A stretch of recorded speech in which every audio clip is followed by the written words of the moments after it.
January 11th, 1964 issue of Look magazine included a centerfold of a painting entitled The Problem We All Live With, painted by the celebrated American artist Norman Rockwell. Rockwell was known for his images that were featured on the cover of another magazine, the Saturday Evening Post. But he had voluntarily terminated his contract with that magazine the previous year because of the limits that were placed on him regarding depictions of political images, specifically relating to the civil rights movement and racial integration, of which Rockwell was an enthusiastic and vocal supporter of both causes. Almost immediately after the work was published, Rockwell began receiving sacks of hate mail from people accusing him of being a race traitor. Rockwell, already well into his 60s, remained nonplussed and continued his relationship with Look magazine for the next 10 years, painting on a variety of social justice themes that spoke to his own personally held interests and convictions. The Problem We All Live With was inspired by a widely circulated photo from 1960 showing Ruby Bridges being escorted by U.S. Marshals to school as the first African American student to attend formerly all white William Frantz Elementary School in New Orleans, which had been ordered to desegregate as a result of a U.S. Circuit Court ruling that same year.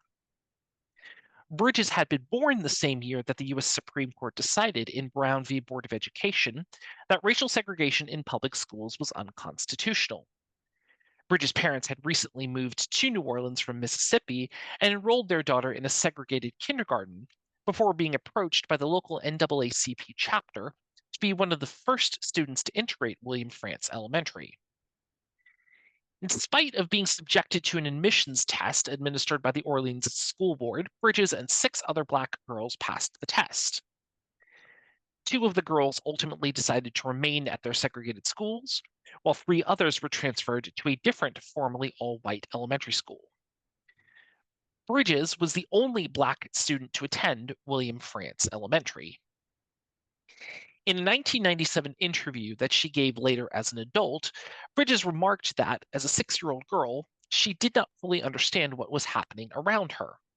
Quote, "Driving up, I could see the crowd, but living in New Orleans, I actually thought it was Mardi Gras. There was a large crowd of people outside the school. They were throwing things and shouting, and that sort of goes on in New Orleans at Mardi Gras." What Rockwell's painting does not show, and what does not get taught to students who learn about Ruby Bridges in school, is the aftermath of what Bridges had to endure after that first day of school. Bridges would be heckled by a mob of angry white people every single morning as she walked to school that year. One white Mhm. woman in the crowd threatened to poison her every day. Another white woman would hold up an effigy of a black baby doll in a coffin that she had made.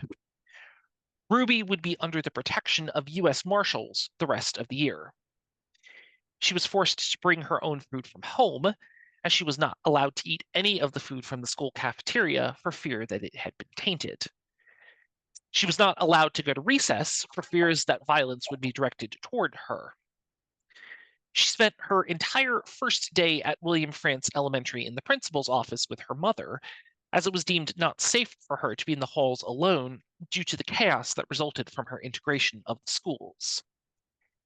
Every single white family would eventually pull their children out of the school.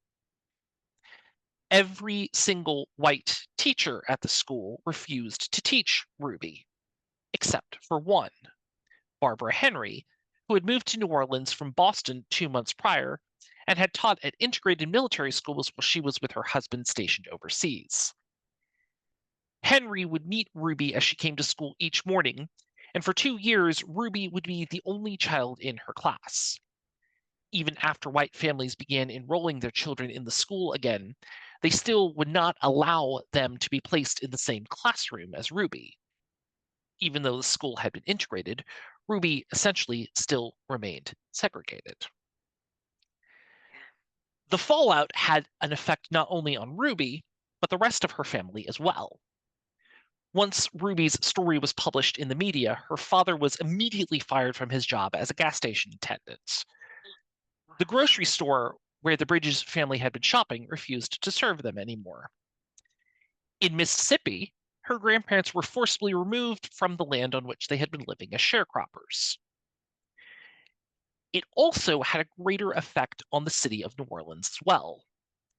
Many white families that chose not to return their children to William Frantz Elementary eventually ended up moving to different neighborhoods in the city altogether and establishing private segregation academies for white families who opposed integration to send their children to school.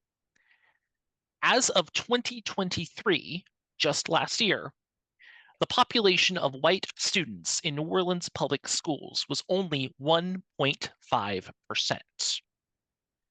Let me repeat that. In New Orleans, a city whose population is nearly 400,000, only 1.5% of the student population in New Orleans public schools in 2023 was white. In 1960, when Ruby Bridges first attended William Frantz Elementary, it was 42%.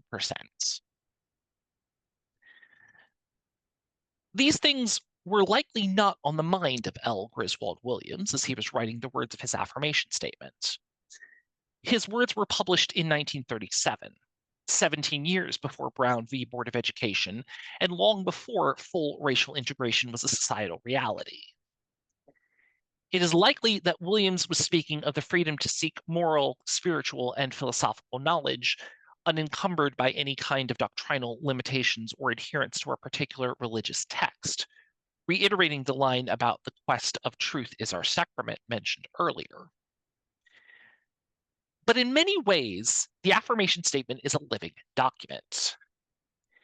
It is almost never accepted word for word by most UU congregations, and it is almost always revised and rewritten in ways that reflect the particular UU congregation that is adopting its words and speaks to how they understand themselves and their place in the world.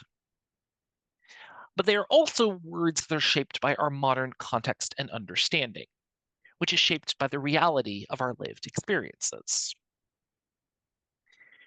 We often forget the fact that access to quality education and the pursuit and attainment of knowledge is not a basic fundamental human right, even though it should be.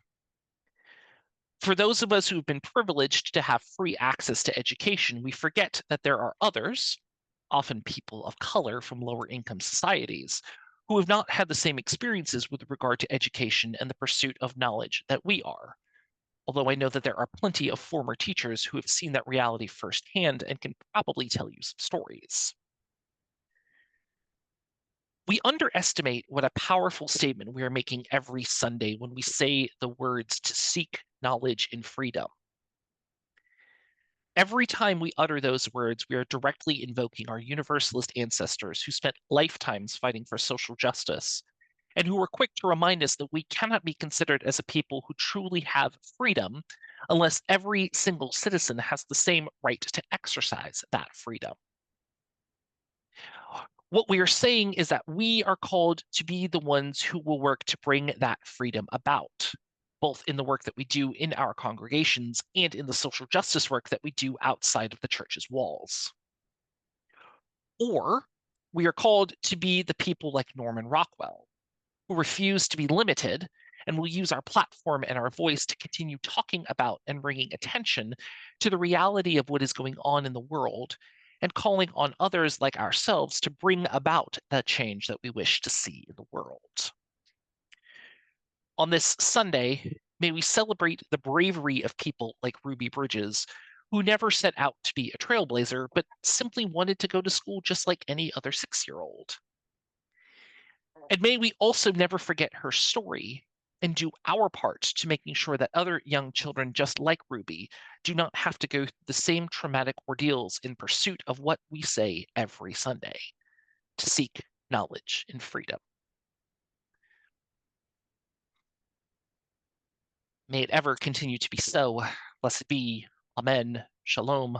Assalamu alaikum. Namaste. Thank you all so much.